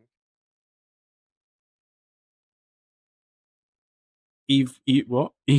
Eve-clusive gamers circle networking. Yes. Okay. Eve-clusive gamers circle. The first game will be to pronounce it. Yes, that would be the first one. See how tongue-tied people can get. Yeah. I mean, I mentioned that normally I think I recall somebody saying that it will be part of a keynote, or like that it'll be released on the keynote. But like then again, as Soth has said, like apparently it's it's going to be announced on the on the Thursday. Yeah, I mean, And there's nothing on the Thursday that literally says. I mean, in the post about CSM 18, it says September 21st. CSM 18 announcement live at FanFest. But if you look in the schedule, it's nowhere there. Yeah. So here's the page, right? And voting ends 11th on the 11th of September. What does it say specifically? Keep scrolling. And it's just like that's the end of it. It has like a bunch of dates right above the list of candidates. Oh, on the actual page. Yeah, where they are. Wait, I'll drop it in stuff for you. There you go. Yeah, I can't seem to find. I am not finding that particular page. There we go. Oh, okay, right. There we go. Right, fair enough. Yeah. So, voting period, and then 21st September, same CSM 18 announcement live at FanFest. Yeah. So 21st is obviously the the Thursday. Yeah. Unless it's a typo and they meant the 22nd. I wouldn't put it past them. Let's put it this way. But I also find it weird to announce the CSM at the keynote. I mean, they've done it before.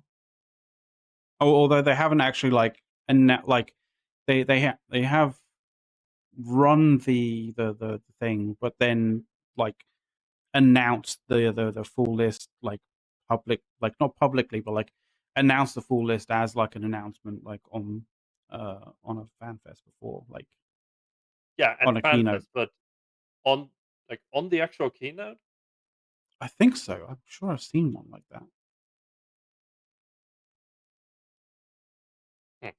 I'm certain of it, dude. I'm certain of it. Yeah.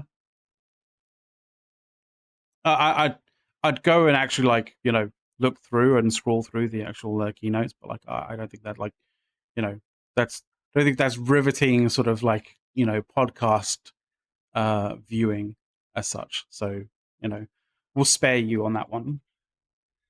That'll be that'll be something we do a little bit afterwards.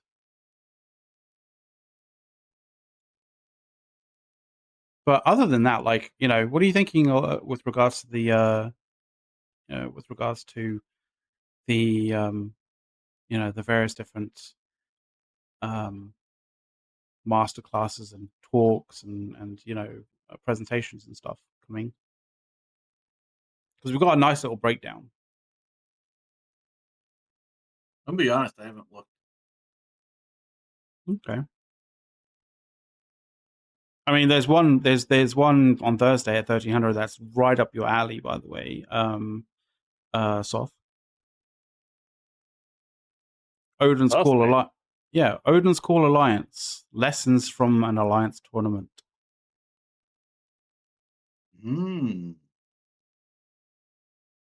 Any you avid tournament followers and people who want a little bit more sort of I mean, behind the scenes. On Friday, there's a whole panel about EVE tournaments, not just the AT, but all EVE tournaments. I mean, yeah, the EVE tournament panel. Like, it does what it says on the tin. Like, it followed for an hour and a half of 20 years of capsulated data. That's going to be how many face palms we're going to see on that one. I'll just say because, like, you know, we've talked a fair amount on this show about like how CCP seem to be very unique in the way that they interpret their data, and it will be interesting to see how they interpret 20 years of Capsuleer data. That could be car crash stuff. That could be car crash level, you know, viewership viewing. I mean, CCP Estimate is on that panel, who is, if I Is remember correctly, actually it's Quan's brother. no, he's actually decent. He was the one who came up with the, you know, the surprise, like the he was the one who has actually put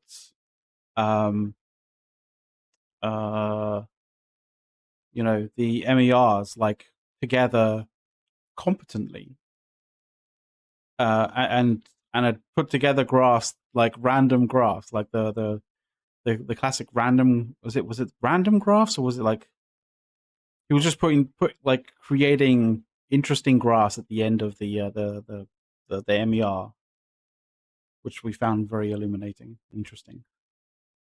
So I don't know. It might not be as car crashes as you may think. It might actually be pretty decent. But like, he may mention a few times that there might be, you know, oddities and holes in the data that they have. You never know. Do you think he might? Do you think he might actually say something along the lines of like, you know, the you know, making comments about the scrupulous nature of the you know, safeguarding of data?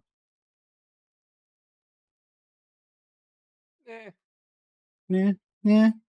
No. Yes. I'm Not not really. sure about that. CCP has always been safeguarding certain data very closely, but they've been pretty open with the rest.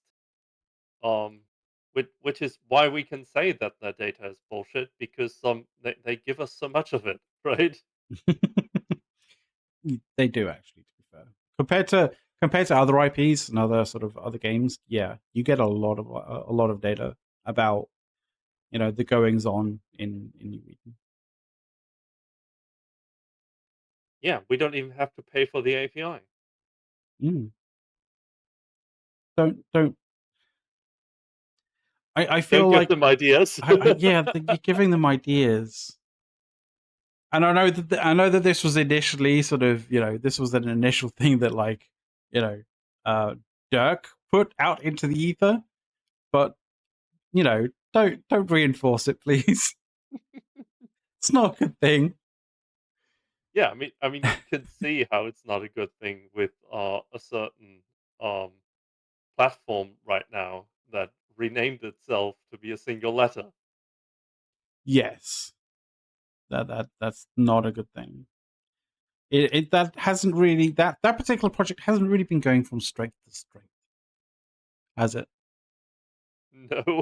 No. No.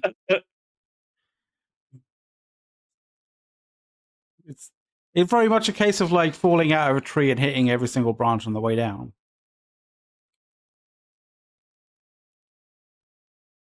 Yeah, but I mean that would hurt a lot, but you would probably survive it. If you just fall straight down without hitting any branches, that's probably more deadly. Depends on how I, many I, I branches feel and like, how big the tree is. Like, you I, know, we were talking like redwoods, like falling from the top of a redwood. yeah, but you know, hitting all those branches is gonna slow you down, right? It's Yeah, also yeah, probably pierce your it's body too, right? yeah, it's also going to give you a lot of injuries. Of course, you know, if it's like a pine, right? That's a little better, right? I mean, it is a softwood, Yeah, so yeah. definitely depends on the tree. But yeah, you know, I feel like this analogy is kind of falling apart. you know, We're stretching this I analogy to the landed point where it doesn't work anymore. I landed slower, but hell, my kidneys got pierced by on the way down. You know, I'll be fine. Well, I've got We'll just several. see here. I've got several small kind of, you know, branches, like, you know, actually inside me. You know, Oh God, predicting behavior in conflict, game theory, and EVE Online. Oh That dear. might be an interesting We one need to to watch. we need to keep Caleb and Arendis far away from that one. Oh, that might be an interesting one to pick apart. That would be, you know, hosted by is it Zakaden Estamere. Yeah. I Never have heard of no him. idea never heard of him. I have no idea. I hope he's researched and knows his shit. But like, You know, because those kind of panels are they are either the best shit ever, Mhm. or they are a train wreck. There's no in between with those player panels. Yeah, I kind of feel like if either they're going to be on point, or it's, yeah, as you say, it's going to be like a train wreck. Because like, And I mean, I've been surprised by these before at like player meets, right? For example, at Amsterdam. Mhm.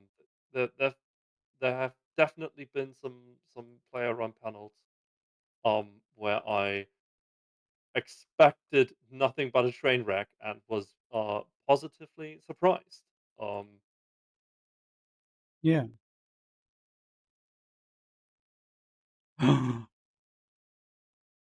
I just saw something. What'd you see? I was gonna say, oh, it sucks that this doesn't like that. This doesn't seem to be a thing in FanFests anymore. And then I saw that it still is the Alliance Leadership Panel. Is that Alliance? Is that just like a set of is that what I think it is? Is that like the old school Alliance presentations? I'm I hoping it I is because like that sounds kind of like it is. I can't Unless tell you it's like because where are obviously you they've been. seeing that? It's Saturday on the panel room. It's like Eve Law panel at 10:30, and then Alliance Leadership panel at 11:30. And it's literally like Oh, it's a there. two Wait. it's a 2 hour Oh, thing as well. it's marked as a CCP panel because Swift is there. What Alliance Leadership panel? Yeah, Oh, it's okay. red. Red is a CCP panel. I queuing up Michael Bolton the third, maybe Michael Bolton 3. He's a blast from the past that I missed. Like his alliance panels are always really really hilarious. He ended up becoming a CCPer on the community team, and then disappeared somehow somewhere. He became, was it CCP I find it Decalon hilarious. or something? Did you have a look at the list of people who are going to be on the panel? No, I don't have a list of who's going to be on the panel. What, the Alliance Leadership panel? Yeah, Oh no, I don't have that. because some of those are notably not autocrats. Oh, It's going to be a fun panel. V is going to be there, for example. oh, okay. Oh, right. Let me just share this with people, with the viewers, as it were, because I just found which what you're actually looking at. When you said like, oh, it's in red, I'm like, it's in red. What are you talking about? But yeah, it is this. So the Alliance panel. So Swift's going to be there. Kushal, Jinx is going to be there from Brave. Dark Shines is going to be there from the initiative. Kenneth Feld is going to be there. All right, whatever. Mr. V. Mr. V's going to be there. Yep. Okay. And Mystical Might, Oh, who is okay. notable for being one of the big casters for the Alliance tournament. Nice. And I imagine Debbie's is like a big cheese and Alexis Matari. Yes, Yeah. if I remember correctly, he's the captain for their AT team. Oh, cool. Okay. Oh, Shiny Boy's going to be in the Alliance panel. That's going to be interesting. I'm just wondering whether it's going to be like, a panel and then people ask questions and then they answer them kind of thing, rather than like a presentation of like things. Because like, I mean, I think most of us know, the craziness and the hilarity that occurs and has occurred at the FanFest Alliance presentations. One of them being obviously the goddamn wizard hat situation. I don't know. We'll see. We'll see. Might be something that we react to as well. Bo's presentation was an absolute classic. Yeah. He wasn't. There were certain things that he wasn't allowed to mention. I think on one of his presentations, I think did he do multiple or did he do just one? I'm not sure. Like I know that one of the presentations that he did, he had to remove a few things from his slides for fear of insulting slash well, maybe not insulting, but just things being a little bit too vulgar. Not that goons have ever been vulgar ever, have they? Yep. No. Not at all. I do have breaking news, so to say. Oh, breaking Oh news. shit! Breaking news on this. So we are not getting a breakdown for the CSM election this year, at least not at FanFest. But it will be the announcement will be on stage at FanFest. On stage at FanFest, which means that it's on stage at FanFest, and it's going to be at it'll be at one of the major points, right? So it must be it must be a typo that it's the 11th. It must be the 12th. Sorry, the 21st. It must be the 22nd. Yes. 'Cause, like- I did note that, and I didn't get an answer. So I don't think they want to tell us yet when it's going to happen. Yeah. They're keeping that to themselves right now. I imagine it's going to be the keynote. It has. Yeah, it probably is. Doesn't really fit any of the other ones.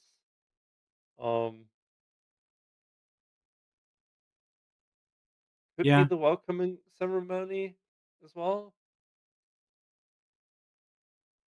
I think they want more people. If they are not doing a breakdown, then it is a very quick thing, right? Yeah. It's literally 2 minutes of here's the list. Welcome you new CSM members, right? And that's it.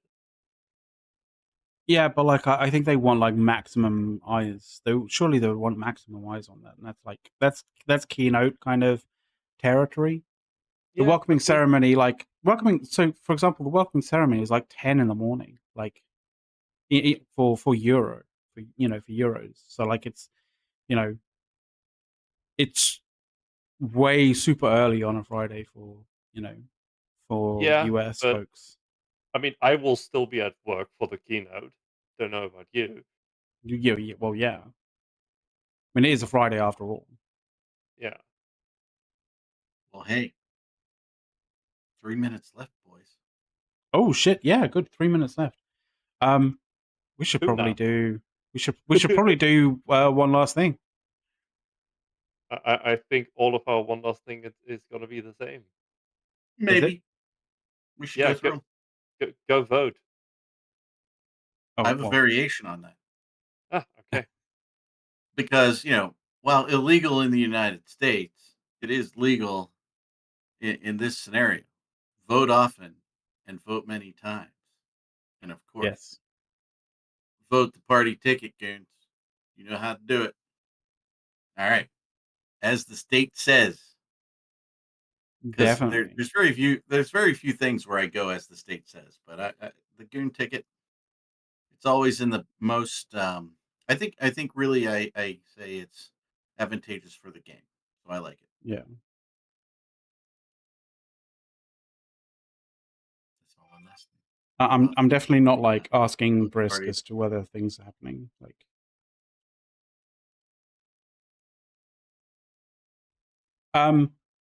Soft. I guess it's vote, as you said. Yes, go vote. Yeah, definitely go vote, and definitely make sure that you're putting all that you're filling all 10 candidates. Oh, yeah. All 10 potential candidates, because like Yes, this, definitely. I mean, This- we've seen it on you the could- breakdowns, right? That where we just see people's like votes just disappear because like they're their last kind of candidate of their 4 or 5 list candidates gets knocked out, and they don't have another person to vote for, so their votes just end up null and void, and it's just like Yep. it's a crying shame. Like you know, don't let that happen to you.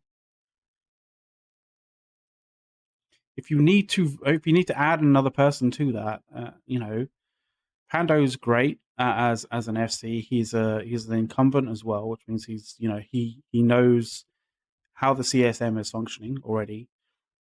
He does a lot of small gang stuff.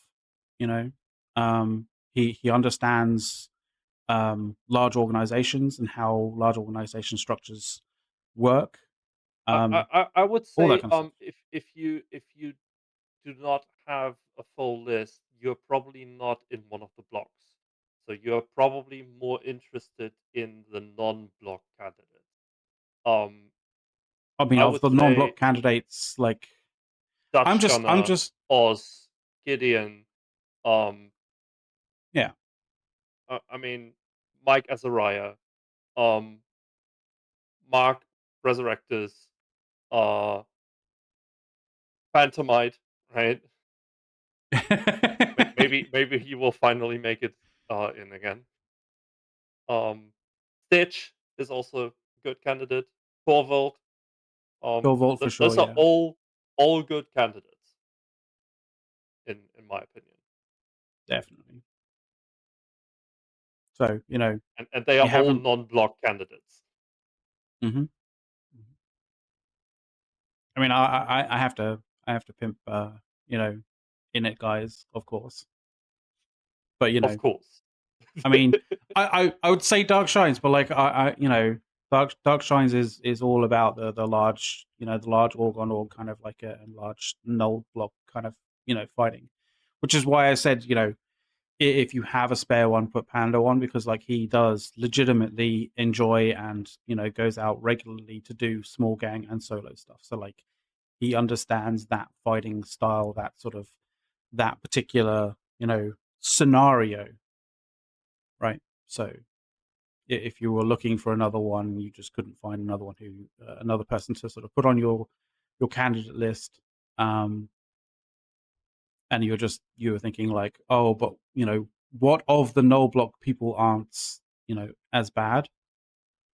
Pando's definitely up there as one of the best. But yeah, like other than that, like my kind of one last thing is like I found it funny that like 8 days ago the servers went down and people lost their shit. Not like literally lost. I mean, maybe some people lost their shit in game because of it, but like there were definitely people who freaked out about the fact that the servers had unscheduled downtime. But it was just so funny watching all of the, you know, go out, touch grass kind of memes. That was just hilarious. But yeah, like it's always nice. It's always good to get some perspective, and go out and touch grass every once in a while. Other than that, I think we're good for the day. Alrighty. I don't believe that there's a meta show this week. It is the last weekend off. Brisk is saying that like it is the last weekend for at least a little while that that meta show is going to be off. So meta show will be back next week, and back to the usual cadence as well. So you know, I think because it's been the you know the summer period that they've had you know their fair share of enjoyment of the summer holidays and that kind of thing. So And AT. and AT and CSM election stuff and all that kind of stuff. So but from next week we will have the usual Sunday, the usual Sunday sort of cadence with regards to talk shows. So push to talk, and then after an hour break there will be another show. But this week go out, relax, enjoy the sun, enjoy the fucking ridiculous heat if you can. Drink fluids. Winter is coming. Yes, because winter is coming. Winter is coming. Oh God. Yes. Anyway. Oh yes. Anyway. I don't have the list of like stuff that's going on next week on the on the channel, but like the usual stuff, right? The usual stuff. There is a schedule, like a little, like there should be like a little set, like if you / schedule on the channel, like you'll come up with the schedule of like everything that's going on throughout the week. So definitely check that out. There'll be the usual subjects, the usual suspects. Wormhole Wednesdays, Theta Thursdays. I think Theta Thursdays are still doing their thing now that